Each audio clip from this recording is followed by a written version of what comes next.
So you put this piece of earth into you and it became like this. So now if this piece of earth that you call as food appears in your plate, you say, this is my food. You eat it and then you say, this is me. This is like you became a podcaster, after a few years, you start saying, this microphone is me. Right.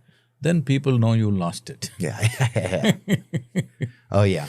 You use boozy. the microphone, they may be happy. Yeah. You start thinking, I'm the microphone, or the damn microphone starts speaking by itself. Dangerous. Yeah. Right now, that's all that's happening. Body is telling its own story. Your mind is telling its own story. Your body is just an accumulation of food. Your mind is just accumulation of impressions. Both these things, if you use it, wonderful, they're great instruments. But if they use you, it's terrible, that's all that's happening. The bodily needs and psychological needs have captured and destroyed most human beings on the planet. They invest their whole life to fulfill their bodily needs or their psychological and emotional needs, yes or no? Yes, for sure. You're not here to just take care of their needs, you're here to use them, to ride them towards whatever matters to you. But that's not happening because there is no distinction, there is no distance. So the simple thing I can do for you is, we can teach you a simple method. That if you sit here, this is called as Shambhavi, it's part of the engineering process. If you sit here, your body is here, your mind is here, you're little away. Little space. Once there is a space between you and your body, between you and your mind, this is the end of suffering, because there are only two kinds of sufferings that you know: physical suffering and mental suffering. Do you know anything else? No. Physical and mental suffering. Yeah. Once there is a distance between you and your body, between you and your mind, this is the end of suffering. Now when there's no fear of suffering, now your intelligence blossoms. Now what is being human finds expression. When I say being human, there are many ways to go at it. Simple thing is, there is no distance. So the simple thing I can do for you is, we can teach you a simple method. That if you sit here, this is called as Shambhavi, it's part of the engineering process. If you sit here, your body is here, your mind is here, you're little away. Little space. Once there is a space between you and your body, between you and your mind, this is the end of suffering, because there are only two kinds of sufferings that you know: physical suffering and mental suffering. Do you know anything else? No. Physical and mental suffering. Yeah. Once there is a distance between you and your body, between you and your mind, this is the end of suffering. Now when there's no fear of suffering, now your intelligence blossoms. Now what is being human finds expression. When I say being human, between you and your mind, this is the end of suffering. Now when there's no fear of suffering, do you know anything else? No. Physical and mental suffering. Yeah. Once there is a distance between you and your body, between you and your mind, this is the end of suffering. Now when there's no fear of suffering, now your intelligence blossoms. Now what is being human finds expression. When I say being human, there are many ways to go at it. Simple thing is, we recognize that there are many creatures, from microbes to worms to insects to birds, animals, trees, everything. Yeah. But we call them all creatures. This is the only creature that we call as human being. What this means is, this is the only creature which has crossed that line where instead of living out of compulsive reactions, instinctive reactions, this has become conscious enough that it can choose how to be. Once you become human, there is a possibility, no matter what's happening around you, you can choose how to be. All other creatures are in compulsive, instinctive reaction. This one can choose consciously. Unless that happens, the evolution is not complete, I'm saying. This is why I said evolution is conscious. Right now you sit here, I won't, but I'm saying usually people are doing it to each other. Let's say I abuse you. Yeah. Now you can either react instinctively or consciously respond as you feel fit. So in one you will employ your intelligence, in another fit of energy, which will mostly end lost to you than to the other. Right. So you're saying that how we can get to know ourselves is by starting to create a little bit of space between… What is you and what is not you? Right. Your body is an accumulation, isn't it? What you accumulate can be yours, can never be you, isn't it? Yeah. Same goes for your mind, it's an accumulation of impressions. So, in the night before you go to bed, you try this today.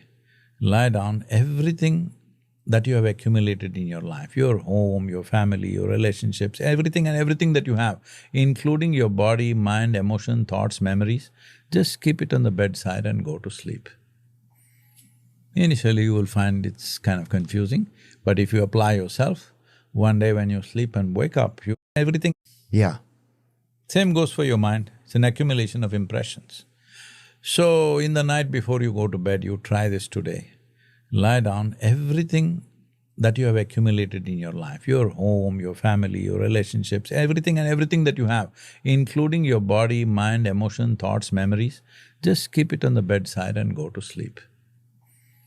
Initially you will find it's kind of confusing, but if you apply yourself, one day when you sleep and wake up, you'll wake up like a flower.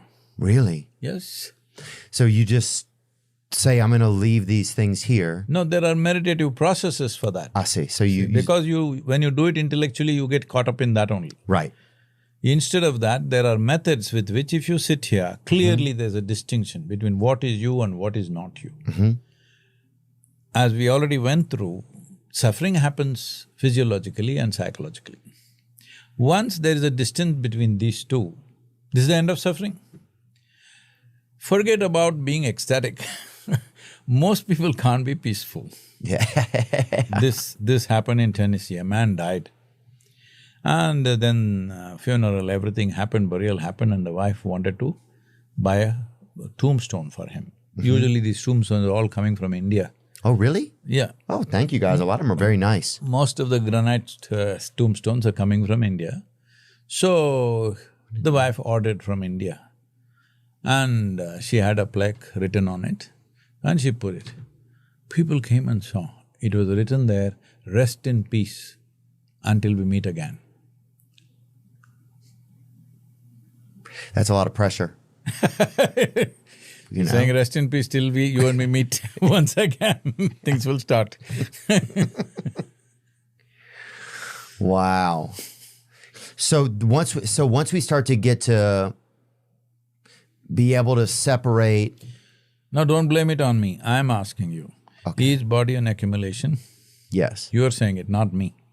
Is your mind an accumulation of impressions? Yeah, it's just an impression of things. Whatever you accumulate, it can belong to you, but can it be you? No. That's it, you're saying it, not me, don't accuse me. Okay, yeah. Good call. Good call. Yeah, this is me saying it.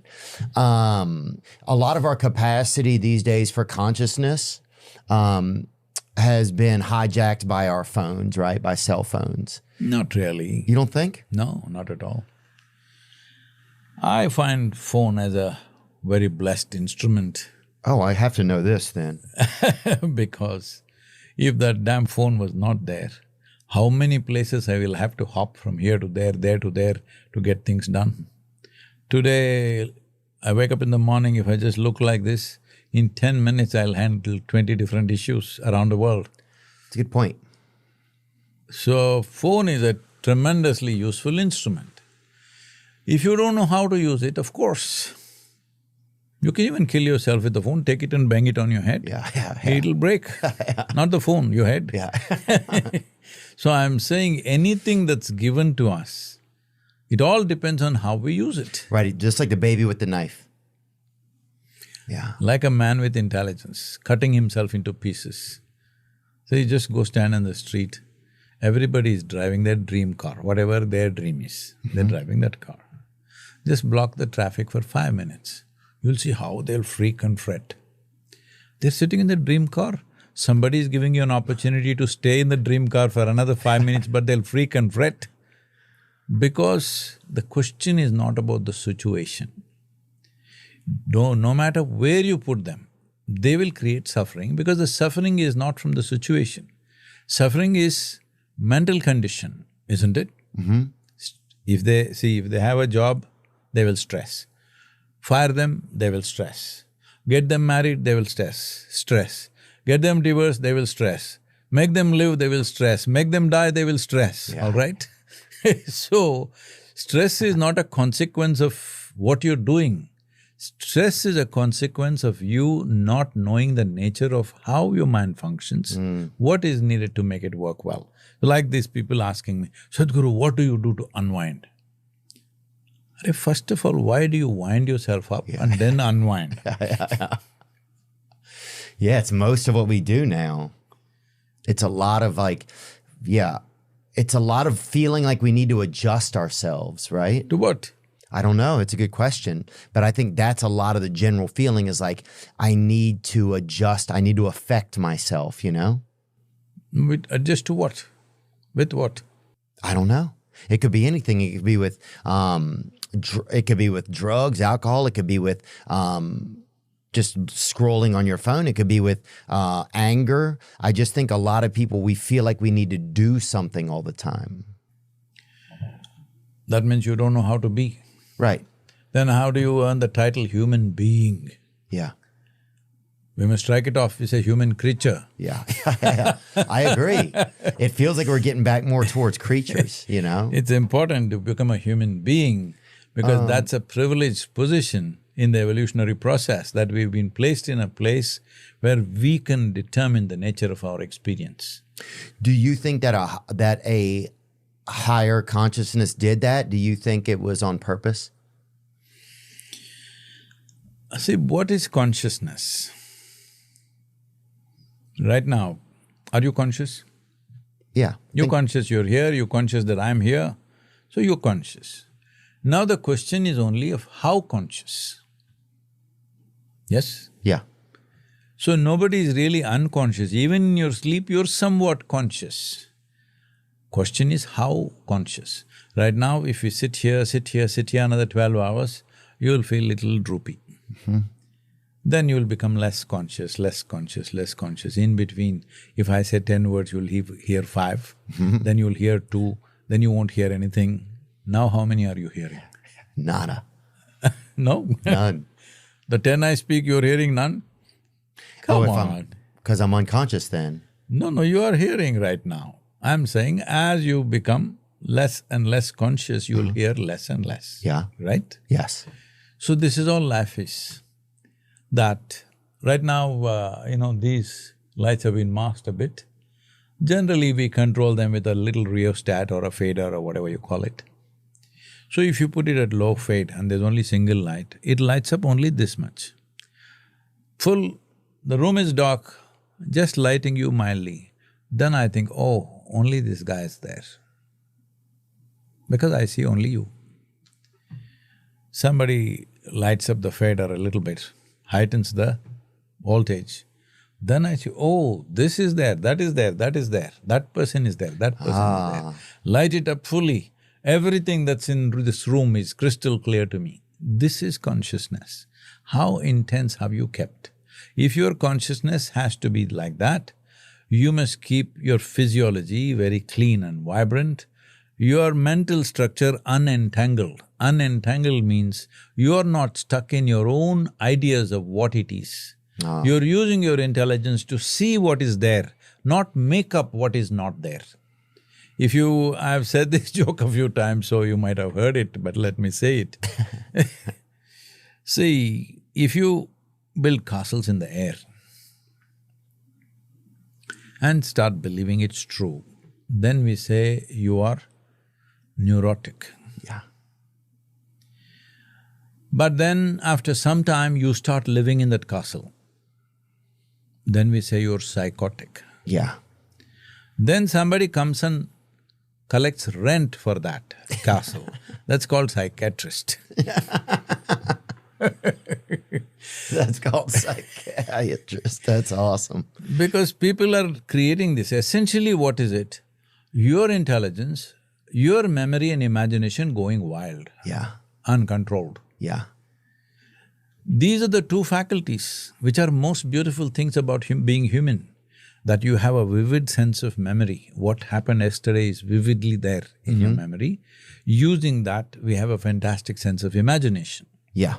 But these are the two biggest problems that human beings have. What is all the human suffering about? You ask people, they still suffer what happened 10 years ago. And they will suffer that is yet to happen day after tomorrow. What happened yesterday is not alive right now, isn't it?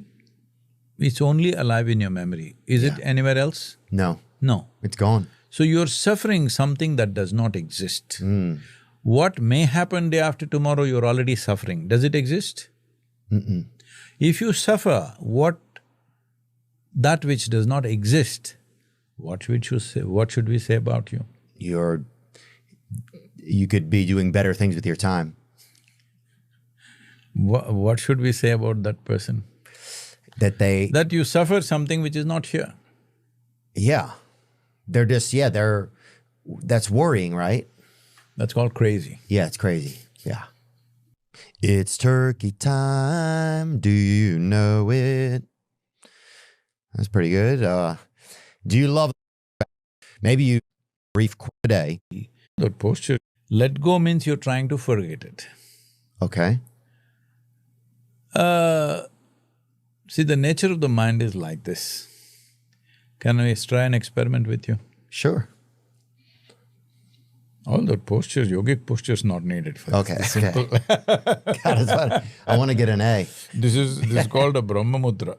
All such serious things not needed. I'm just going to tell you, close your eyes and don't think of monkeys. Do not think of a monkey. No monkey. No monkeys at all, okay? Okay. Only monkeys, come on. So I'm saying this is the nature of the mind. In this mind, there is no subtraction and division.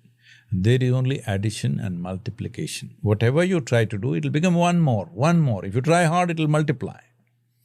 How many monkeys did you see? At least 3. If you try hard, it'll become 3,000. Well, one of them was calling his friends, so I could tell that it was going to start to grow. So essentially, this is the nature of your mind. You cannot forcefully make it do something else. But you can handle it in such a way, the way you want it, only if you're above it. Right now, you're misunderstanding your psychological process as existential. See, what is happening in your mind is your psychological drama. On what platform is this drama being played? The life that you are. Are you alive or no? Yeah, I'm alive. You're alive. Not because of your thought and emotion. Because some European guy said, I think so, I exist, so I'm asking. Yeah. Yeah, but as far as I know, I exist. You exist, so you may think, may not think. Right. Like, because I exist, I may fly my hand or I may keep it here. Similarly, I may fly my mind or keep it here. But because most people have become so compulsive, they think because they think they exist. No, because you exist, you may think, if you wish. But that option and that choice has been given away by most people. Thought is like a diarrhea, it's happening all the time. Yeah. Not by choice. Yeah. Yeah, it is. So, the important thing to understand is that your mental and emotional stuff is psychological drama. It is happening on the stage that we call as life. So, suppose your drama, one act is not going the way you think it should go, we should change the act, end the act and change the act, not burn down the stage. Right. Right now, we're burning down the stage with mental illnesses, suicide. These things are growing in such a scale. No more it's individual problem, it's like a global problem. We are in the process of launching what is called as a Miracle of Mind, that we are launching a very intelligent app which will provide simple tools for people to just 12, 15 minutes a day. Close And what's your it called? eyes. Miracle of mind. Medical of mind? Yep. Yeah. Because mind is a miracle, isn't it? Every miracle that we have effected Oh, yeah. has only happened out of our mind. But we think it's a problem. Yeah, it's true. We're treating our mind like it's a problem, huh? It is not a problem. I hadn't even thought about that. It's like we're treating the greatest thing that we have as if it's a problem all the time. Because it's a sharp knife. If you had the brain of an earthworm, you wouldn't need marijuana, drugs, alcohol to be peaceful. You would anyway be peaceful. It can even be achieved now. If you remove half your brain, you will sit here peacefully. Yeah. Destroying the possibility and then being peaceful is meaningless. Keeping all the human possibility full on and then you're peaceful and joyful, then it's wonderful. Yes. You destroy it, you soak it in alcohol. You sit in one corner, you smoke and sit in one corner and you think you're peaceful, it's meaningless peace. That way death is better, death is peaceful. Yeah. Rest in peace till we meet again. Till we meet again. Oh, that sounds pressuresome even. You just died and you already have an appointment on the books. That's the part that sounds pressuresome to me. Yeah, we have a ton of anxiety. I mean, that's a buzzword that a lot of people use nowadays is anxiety, Become a anxiety. qualification. Is what? For a lot of people, I'm distressed and disturbed and I'm anxious has become a qualification. They think it's a qualification, they don't understand it's destruction of human nature, destruction of human possibilities, isn't it? Yeah. Oh, for sure. Yeah, I think it's definitely something that's very common now. I mean, I buy into it as well. It's like, I feel like I'm dealing with depression or I'm anxious. I hear a lot of younger people say anxious though. That's one thing I hear them say a lot. Like I have anxiety. And I never heard that when I was growing up. I never heard anxiety that much. You hear it a lot now. We had no clue. We didn't know how to spell anxiety when we were young. Yeah. Yeah. Now the thing is, there are many factors to this. There are sociological factors, there are other factors like there is not enough nutrient in the food, there's not enough strength in the soil, so there's not enough strength in the food that we consume. Oh yeah, a lot of the soil we're using now I know is it's just soil we've used so many times. It's getting there's nothing left in it, and we're growing our food out of it. Nothing left means what is not left? See, we must understand this. If you take that much of sand and add enough organic content to it, it becomes soil. Okay. If you take rich soil and take off all the organic content from it, it becomes sand. Yeah. So essentially, it's the organic content. What does the organic content do? It feeds the organisms. What are these organisms? There are trillions of species of organisms. In a handful of soil, there could be anywhere between 6 to 9 billion organisms, a handful of soil. 50 to 70,000 species of organisms in one handful of soil. Wow. But we are starving them to death. They are the foundational life. Even in your body, 60% is organisms, only 40% is your parental genetics. Wow. 60% is other organisms. So these organisms are the foundational life for everything. For a plant, animal, human being, for everything, this is the foundational life. They are dying in trillions per day or per hour.